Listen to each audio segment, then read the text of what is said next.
So guys, nandito na tayo sa loob ng Moto Boulevard. So, pili tayo ngayon ng top box para sa NMAX version 2 natin. So doon kami nag-park sa gasolinahan, wala silang parking station, tabi lang to ng Yamaha.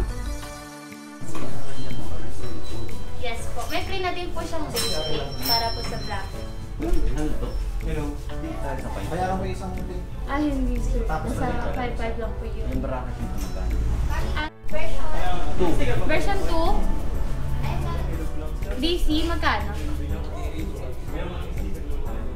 Yan siya. Ganda. Ito sir, pwede nyo po makita yung loob.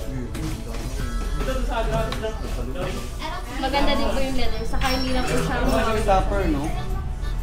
wala po. Yung sa supporter po. Oo, support niya dito para dito maglabas sa mga. Yes po, pero matibay naman po siya. Then yung sa leather po niya, washable po.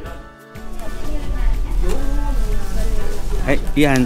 Alloy yan, no? Yes po, Step.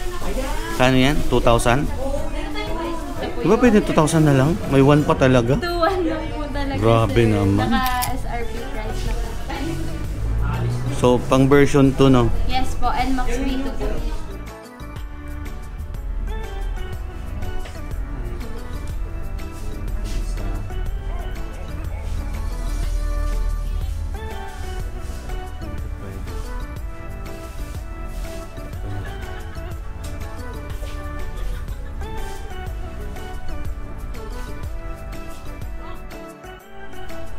Hello!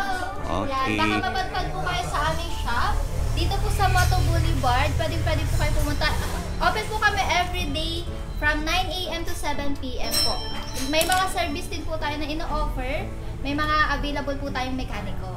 Located Visit na kayo sa aming shop. Aguinaldo Highway near Robinson Imus. Katabi lang po kami ng Yamaha and then tapat lang po ng Gonson. Yes. Okay, Thank you alright. po. Thank you. Searchable naman po kami sa Google Waze po. Yan. Thank you po. Ayan na siya, guys. Sasakay na yung aking top box. Saka yung kanyang kabitan.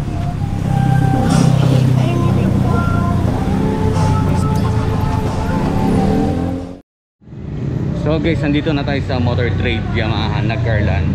Bibili tayo ng mga pang change oil, gear oil kay Patricia kasi i-ready natin sa today for kasi tomorrow ng madaling araw aalis kami, pupunta kami ng Bicol. So ito na siya, dala ko na, papakondisyon natin kay Alex. Ayan o. So nakakabit na rin yung ngayong top box. Ayan na yung top box niya, smoke, napakagandang top box. Ayan, diba? So pasok muna tayo sa loob, buha tayo ng mga langis, bibili tayo ng pang change oil niya. See you later. Okay guys, nandito na tayo sa loob ng Motor Trade Yamaha para bumili ng Yamalope. Hey si ma'am, hello. Bili muna tayo ng ano, mamaya na guys.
Then bago na rin yung aking mga ano, nakita niyo naman siguro naka carbon na tayo.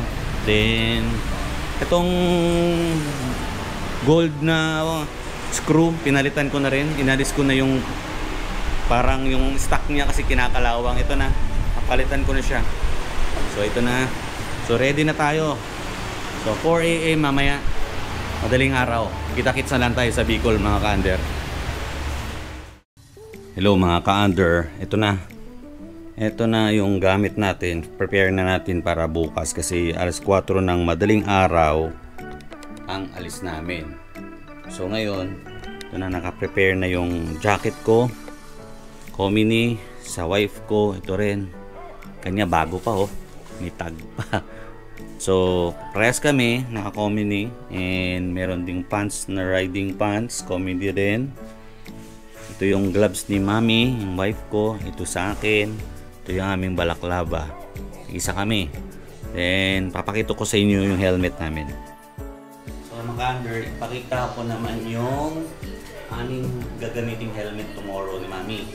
Ito, Evo sa kanya. Sa akin yung LS2. So, buksan natin. Yan. Ito siyang lens na ano, free, clear lens. Ito yung sa kanya. Evo. Wow. Yan. Ito yung kay mami oh. Ganda. Yes. Seno. Yan. Yan yung gagamitin niya for tomorrow. Ganda. Yes. Oh. Yun naman sa akin, papakita ko sa inyo.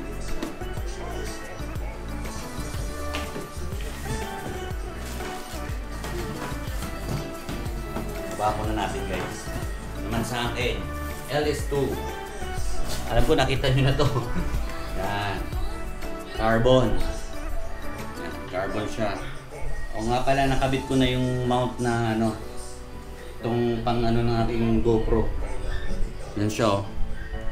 Nakadikit lang siya, hindi nakatulad ng dati na naka-strap pa sa loob. Nasisira kasi yung pinaka ganito. So ito, nakadikit lang siya oh. Yan yung gagamitin natin bukas. Yan. So guys, hanggang dito na lang siguro. Papahinga na tayo para 4 AM kailangan gising na kami man or 3 kasi 4 AM yung aming meet up. So abangan nyo ang part 2 sa aming biyahe. Bye bye!